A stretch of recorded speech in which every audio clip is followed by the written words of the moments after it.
I'm Tom Baker, this is Chasing Cars, and welcome to the best EV of 2024. This year, we've brought together 24 of the most relevant and important electric vehicles on the market today. While demand for EVs has started to cool a little bit globally, here in Australia, a range of generous tax incentives is keeping demand high, and we expect that it will continue to grow in future. So if you're looking for advice on the best EV to purchase right now, you've come to the right place. This video is going to be a definitive guide of the best EVs to drive, the EVs that go the furthest, the EVs that charge the best, have the best interior at the best prices. So get ready for the EV Mega Test of 2024.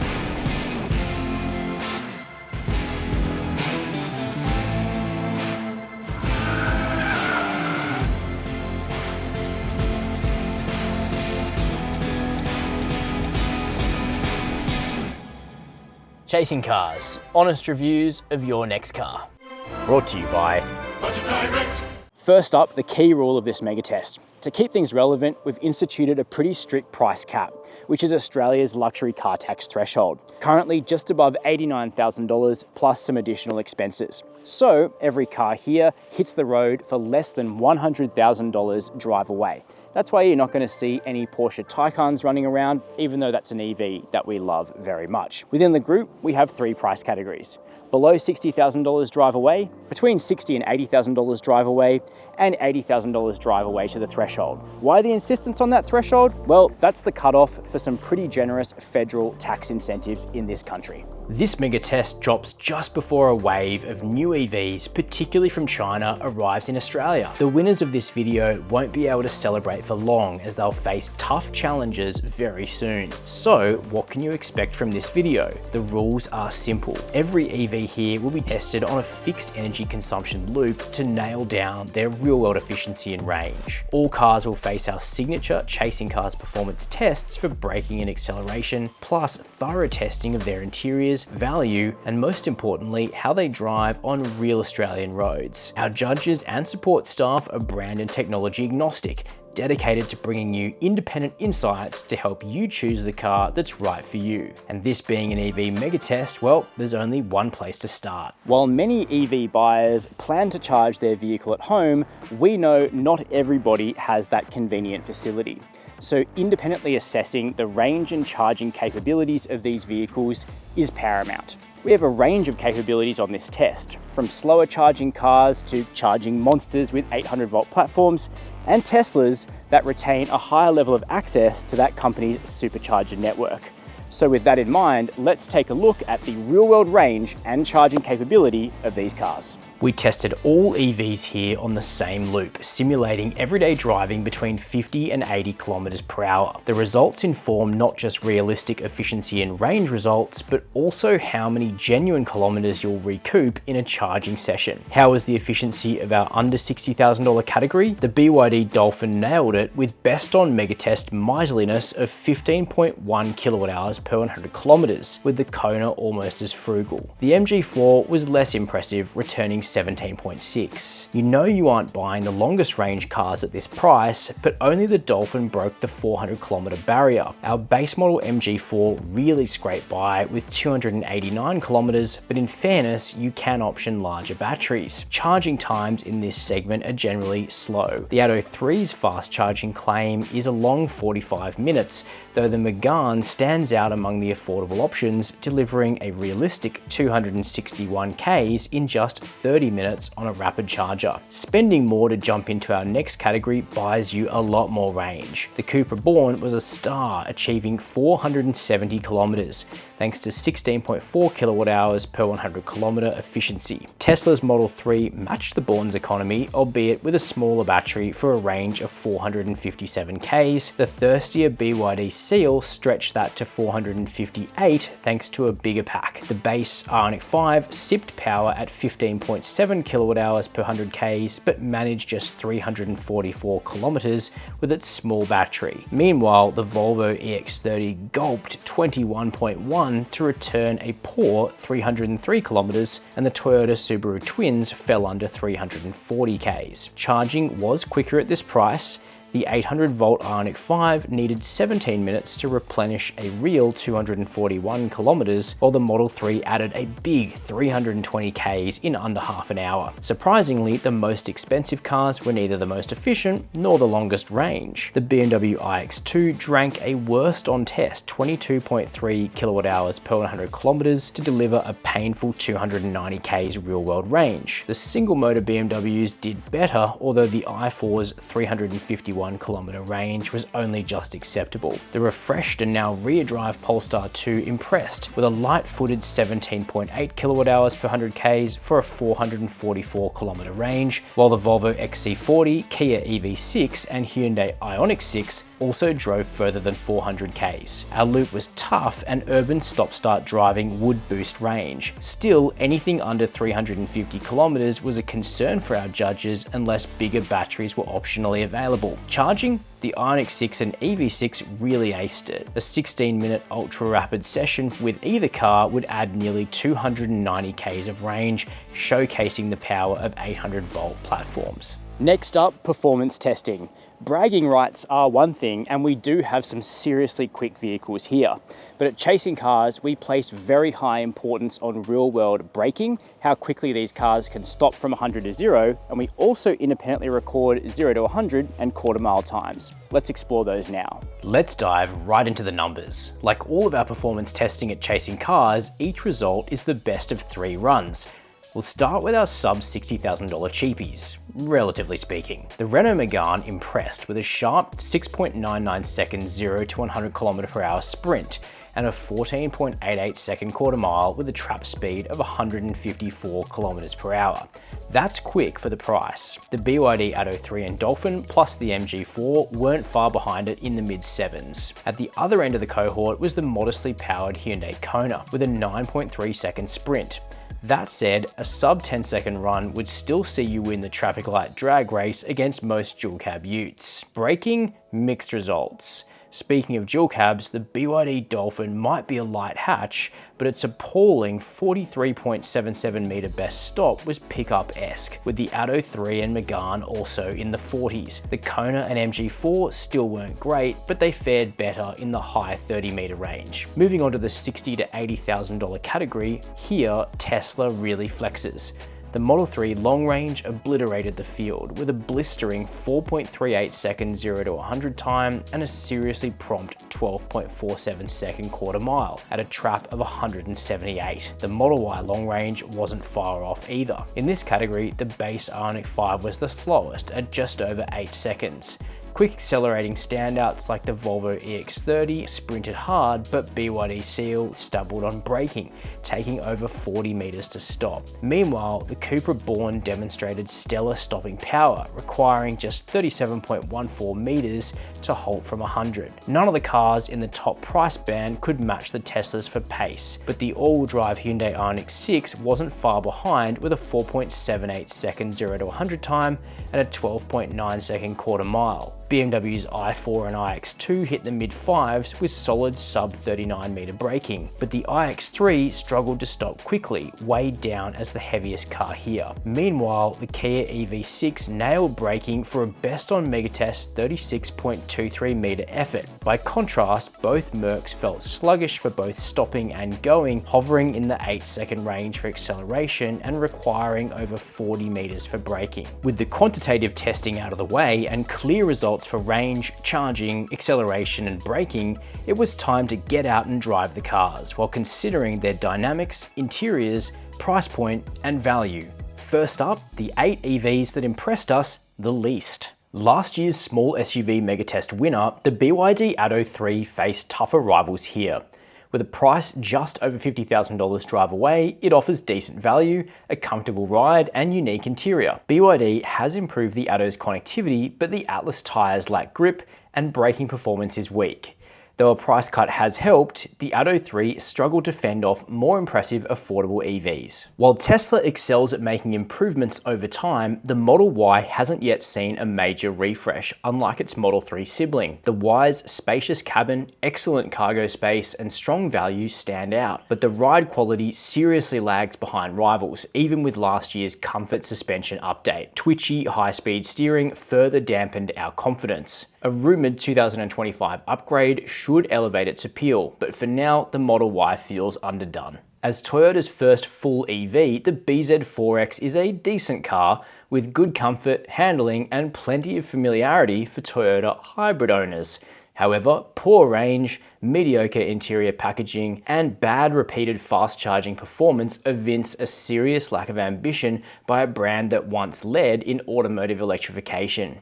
Surely this isn't the best that Toyota can do. Each judge enjoyed the compact and lightweight BYD Dolphin Premium, which packs the Atto 3's battery for an impressive range while providing a near-premium interior. It's fun to drive, reminiscent of a hot hatch, but the Dolphin struggles with traction. Despite being engaging, the BYD's dual cab-like poor braking performance saw us subtract points. Hopes were high for the affordable, stylish EX30. This SUV blends Volvo's electric future with Chinese Geely underpinnings, and surprise interior oversimplification with touch-reliant controls felt most un-Volvo-like. Limited cargo space and average ergonomics were disappointing, and while the EX30 performs capably, driving it is forgettable. Compared to the XC40, this Volvo feels like a step backward. Highly specification dependent, the dual-motor all-wheel drive BMW iX2 costs more but loses charm compared to the front-drive version, becoming much thirstier and surprisingly less enjoyable to drive. Acceleration impresses, but handling lacked finesse, while the high price was hard to swallow with value that underwhelmed compared to the other BMWs in this test. The Mustang Mach-E's biggest flaw is its price, despite a cut that happened mid-shoot. Spacious design and a good frunk impressed,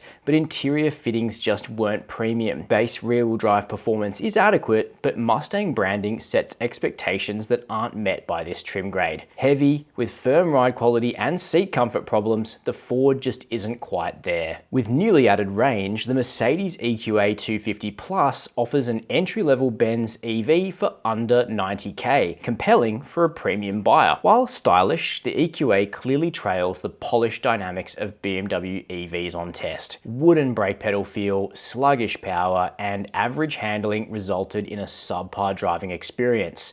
Mercedes needs to step up to match its rivals. With the bottom 8 cars now out of the way, it was time to test the more recommendable EVs. With that in mind, all 4 judges piled into the cars, and we headed for our punishing urban loop in the top 16. Tesla's Highland facelift has dramatically improved the best-selling Model 3. Noticeably improved ride quality, quietness, and build quality elevate the Tesla to premium status, while subtle refinements to the handling make it a more natural car to drive, and strong range and excellent performance add heft to the value equation. A lack of a digital cluster might irk some, but the Model 3 remains a top choice, including over the Model Y. This upgrade only arrived a couple of months ago here in Australia. We've got the long range, bit of a sweet spot of the lineup.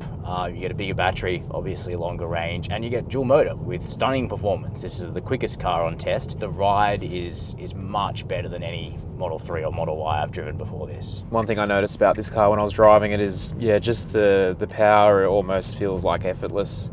It's really nice, just, you know, getting out of roundabouts and stuff like that, smooth and responsive and obviously really quiet. I like that a lot. Improved rear drive handling and strong efficiency uplift the refreshed Polestar 2, but ride quality simply remains way too firm, and on our tough urban test roads, refinement was sorely lacking. For some, it'll be acceptable, but for us, it's simply a case that other sedans do it better. Another urban loop, another Polestar 2, another genuine disappointment, because this car is really fun to drive on a country road, and then even after Polestar went to the lengths of changing it to rear-wheel drive, softening the suspension, changing the damping, it's still doing the same sort of rubbish that it was doing on its Car of the Year campaign in 2022.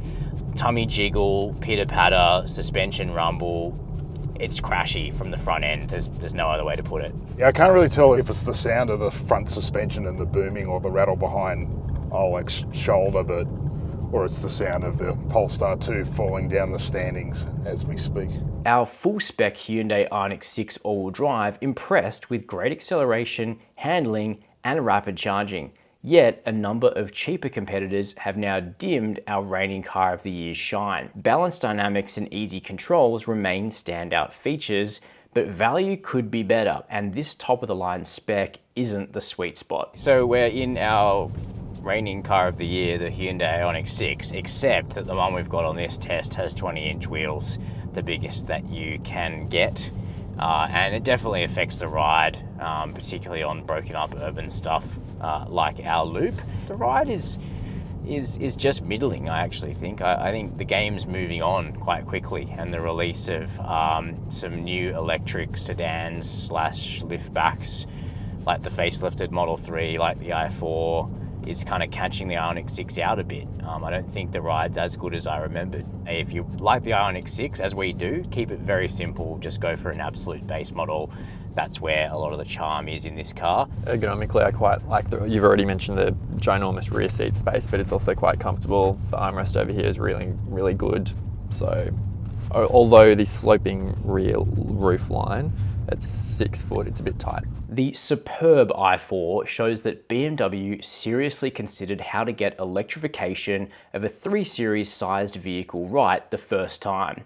Our basic eDrive 35 trim combined engaging rear drive handling with a supple ride, familiar interior ergonomics, premium materials, and hatchback practicality. While range was just okay, the i4's blend of likability and strong performance won over the judges. Okay, we're in the base model i4, and it's another vote of confidence in appropriately sized wheels and a pretty well-tuned suspension package. So we're on 18s here, steel springs at the front, air ride at the back as standard on all i4s, and yeah, it delivers a really nice rounded, level ride, even over some pretty brutal urban imperfections. I'm happy with the ride quality here. You obviously notice that it's a little bit on the softer side in the corners, but I think they've judged that perfectly, and it shows here. Like, it's really comfortable, especially for like a passive setup. Very impressive. I think the packaging shamelessly prioritizes people up front, probably because given that BMW offers quite a wide range of EVs now, the 4 Series Grand Coupe doesn't really need to be all things to all people. Front seats are comfortable, low, legs stretched out. You feel like you're in a traditional rear-wheel drive BMW, because you are. The BYD Seal brings affordable, big EV metal to Australia. We tested the mid-tier premium, which captivated some with its lush styling and leather seats, albeit with quirky design elements. The Seal drives better than the Atto 3, but it's hampered by grainy steering feel and hard to deactivate safety aids. Stellar range makes it appealing for sedan fans, however. This is called the Seal Premium, and it does have certainly at least a veneer of premiumness to the presentation of the interior. It's not a true luxury car, but it's also not priced like one. And around our urban loop, it's not the best, it's not the worst, but it's definitely in that sort of upper half, I reckon, in terms of the ride, if not perhaps that final touch of refinement. It's pretty comfy in the back too. There's lots of space, and the seats, they're pretty sumptuous for a long journey. It'd be pretty good. I think it's got some decent long-haul comfort in terms of accommodation, definitely. The Renault Megane E-Tech aesthetically wowed with serious style, riding on striking 20-inch wheels. Premium cabin materials and spirited performance built a strong case, though those same big wheels marred ride comfort. Connectivity gaps in Australia and stiff suspension were drawbacks. A price cut has helped, but there's room for improvement here. Generally speaking, it feels light, and it is light. It's one of the lightest cars on the test, and that lightness is not just the vehicle's mass, but the steering's also light. It wants to turn in. It's a fun drive on a country road.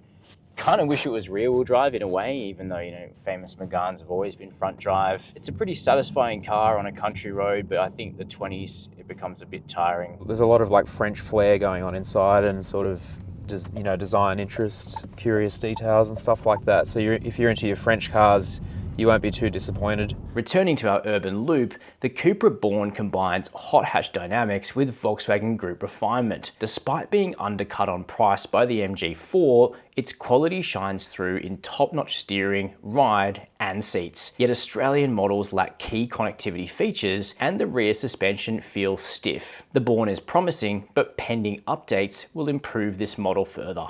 All right, the Cupra Born, we've got the one with the interior package, so that means we get the smaller 19-inch wheels outside rather than the optional 20s. And on this pretty punishing loop, I do think that helps. Maybe a shade better than the Renault Megane's ride, which is a sort of similarly sized car, but it does still find quite a lot of the imperfections on a coarse bit of urban road. One of the reasons the Born is so much heavier than something like the Renault is because it has a huge battery and the best range on this test. In fact, if you want the EV that goes the furthest for under 100 grand in Australia, the Cupra Born is the answer. 470 Ks of real world range is pretty great, and I can kind of forgive the mass given that that number is actually achievable. It feels slightly better than the Renault to me, but still quite bumpy, although maybe not quite as brutal as the Renault at times, I thought. The MG4 Excite 51 shows that New Age MG has discovered how to make great driving cars. This cheapest trim resets value benchmarks with fun rear drive handling, good suspension and comfy seats. Though the interior feels a little budget and range is limited, paying more for higher trims fixes this.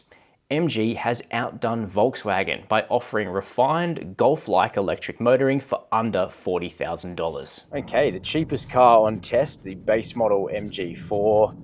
It's on little wheels, it's on chunky tires, and that only enhances this car's pretty plush, supple ride quality, which is baked into the platform. We've tested a few MG4s. The base model really does seem to be the peachiest of the lot. Doesn't seem to be worth it to shell out for the X-Power, even though it is hugely powerful. Yeah, I think this car is really quite rewarding to drive. It's done a very good job over our road testing loop. There's lots of like high frequency bumps, and it sort of just has covered them with a plomb. So yeah, very well done. You're going to have to scale down to a certain price point. You're going to have start skimming on some fundamentals, and it is a very, very affordable car where I believe they've just invested in good places to count. If I was a product planner at a mainstream OEM, I would be pretty concerned about the existence of this car because it is one of the cheapest EVs on sale in Australia, but it is far from the worst driving. In fact, it's probably one of the best driving, which is a massive achievement by MG. With the slowest acceleration here, the cheapest Kona EV grade proves that numbers don't tell the whole story. Basic but well built, the Kona impressed with superb suspension tuning, nimble handling, effective regen braking, and a functional cabin. It excelled on rough urban surfaces, offering sophisticated refinement levels that cheaper EVs should aspire to match. This is the base model Kona. It has the small battery. It looks pretty dowdy outside. It looks like a base model, but it drives actually like a pretty grown-up car. For me, probably the big problem for the Kona is that even at its current drive-away deal of $59,990 or thereabouts, it's a lot more expensive than something like an MG4. Is it worth kind of another 18, 19 grand? I'm not sure. The ride is really, really good. It's very comfy at the back. Yeah, I love the interior of this car. It's really funky and has that sort of 1980s sort of retro modern vibe going on. Opting for the front-wheel drive iX1 eDrive 20 revealed a compact premium SUV with ample space, good quality and strong comfort. Cheaper and more efficient than the all-wheel drive version, this BMW impressed with a satisfying drive and thoughtful design. The entry-level electric X1 is handsome, reasonably well packaged and refined. Into the iX1 now, being a base model, it is an X-Line. It's not an M Sport, but we are on upsized optional 19-inch wheels. And yet, despite that fact, the ride is pretty good, particularly up front. This is not a cheap car. It is one of the more expensive vehicles on this test, but on this nasty bit of road, the iX1 does a pretty convincing job of smothering a lot of the worst of it, I think. So you kind of buy into this entry-level electric BMW and you're getting quite a nice product. Yeah, and it's adult friendly in the back. I guess for BMW's, technically its smallest SUV. it's not just for kids. It's well sized. It's nice and airy and light too, which I think the interior choice helps with that. And the visibility from the rear is quite good. Main thing I noticed in the rear is just that my legs are splayed out quite a bit just because of a lack of under-thigh support, so that's just one thing to note. The XC40 Recharge, soon to be renamed the EX40, mixes engaging rear drive handling with a comfy and familiar interior design. Judges appreciated the Volvo's packaging and welcoming feel. It does remain a little pricey, but the XC40 feels more luxurious and more classically Volvo than the less impressive but newer EX30. Well, the good news for Volvo is that the XC40 rides better to a clear degree than its cousin, the Polestar 2, which spectacularly crashed and burned again on our urban loops. The XC40, it does have a slightly abrupt edge to some of its responses because it's got big, heavy wheels and tires, but for the most part, the ride is comfy enough for me. I think one thing that gets easy to lose sight of when you're just cruising around the burbs, which this car does pretty competently, is that the recent switch to rear-wheel drive for this car has actually made it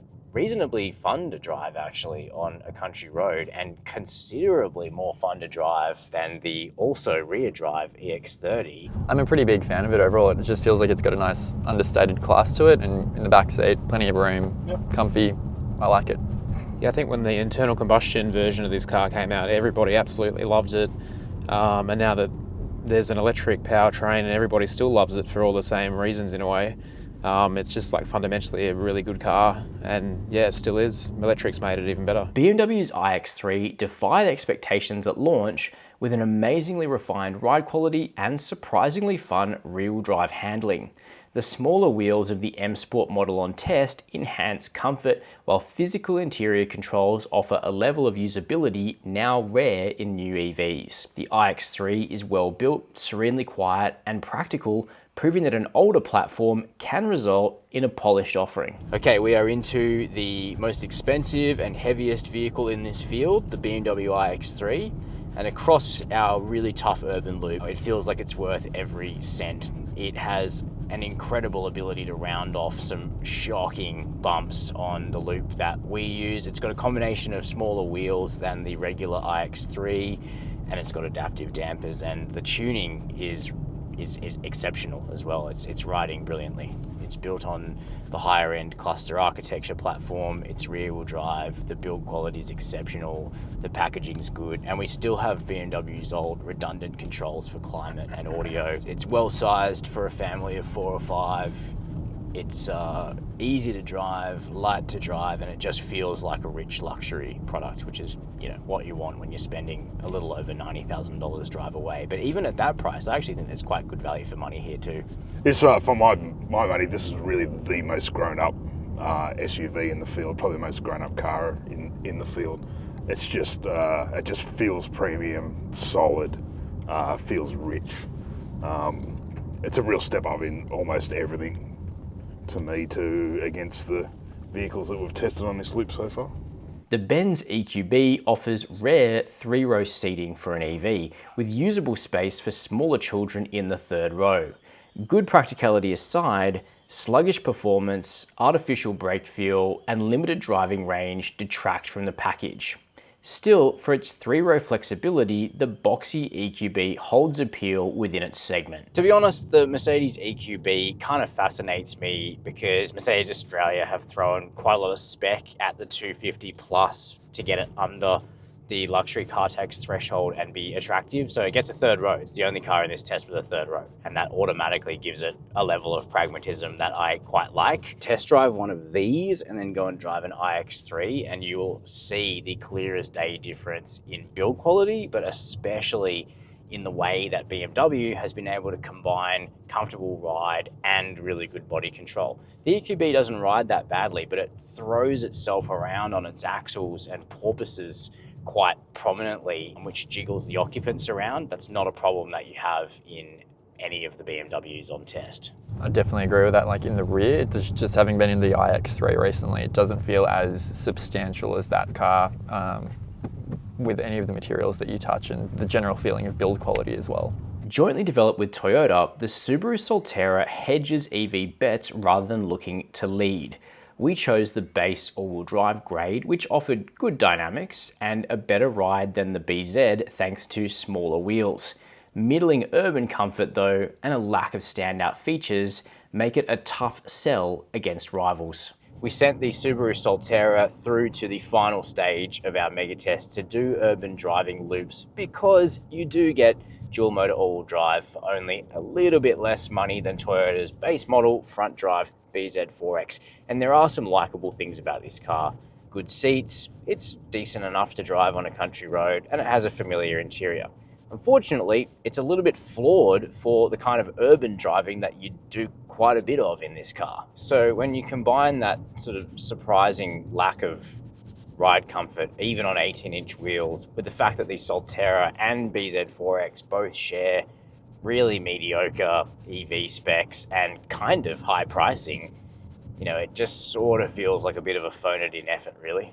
Yeah, to add to that, I did find it to be a little bit on the noisier side by the standards of all the cars we've tested today in terms of road intrusion, and there is this weird buffeting sound coming as if a window is open. So yeah, not amongst the quietest cars here. The base Hyundai Ioniq 5 offers a sweet spot with its smaller battery and higher profile tyres for extra isolation. Its range is modest, but ride quality benefits, and handling remains strong.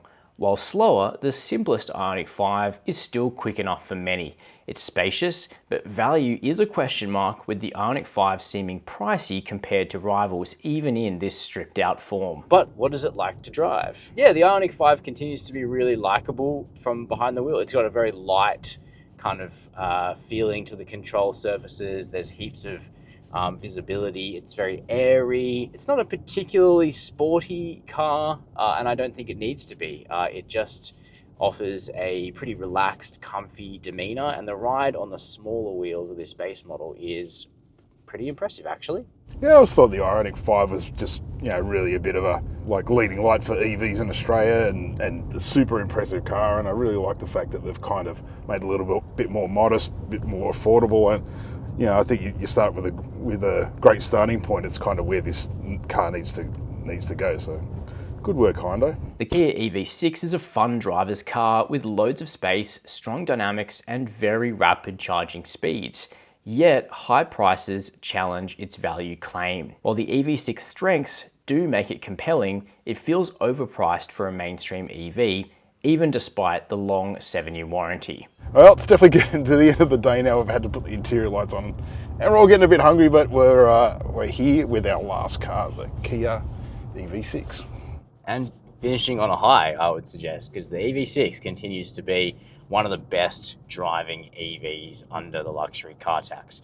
It's not really the most luxurious, it's not even particularly premium. What it is just a very well executed, rear-wheel drive, supple, fun to drive EV, and that's cool. If there was something that I would pinpoint for Kia to do to the EV6, it would probably be to reduce the price, which hasn't happened since this car launched, unlike a lot of other EVs, namely enemy number one, the Tesla Model Y.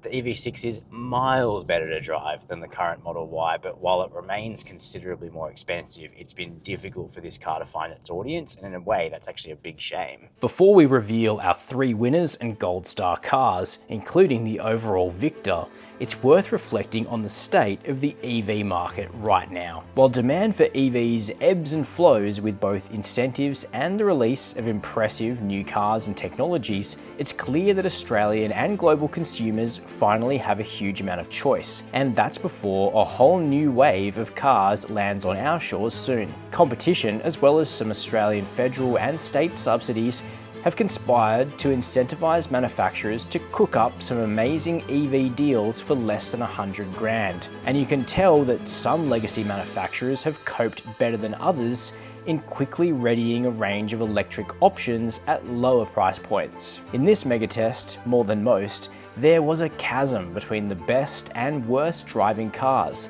Some of the cheapest options are in fact on top here. Only a few of the expensive choices feel worth it, while electric platforms have allowed new or reinvigorated brands to seriously challenge long-standing marques. It's not an easy time to be a car manufacturer, but it's a very good time to be a car buyer. So, with that in mind, which cars did our judges regard as the very best? After a whirlwind week of testing across many disciplines, it's now time to reveal the winners of the best EV of 2024 here on Chasing Cars. We've got an overall winner and also winners in their respective price categories. And the winner for our sub $60,000 category is the MG4 Excite 51.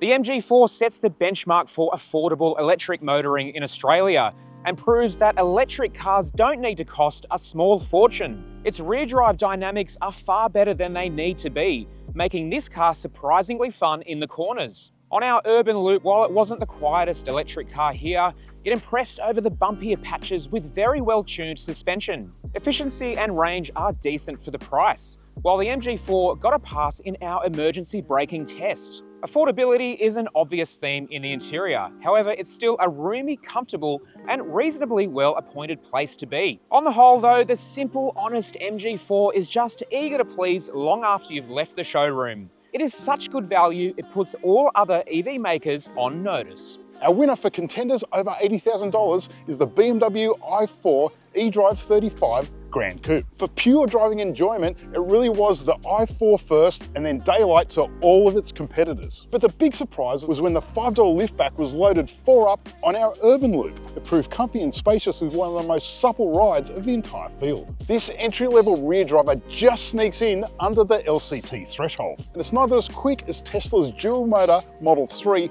or really that exceptional when it comes to peak range. What really impressed judges most is that it overcame a high degree of difficulty not faced by its rivals, and that is that it has to live up to the fine providence of BMW's 3 and 4 Series. The result? The most fun and organic experience here by a large margin, and the most natural transition to EV ownership for traditional lovers of internal combustion. And in that luxury category, I voted for the BMW i4 too, but the i4 was not the ultimate winner.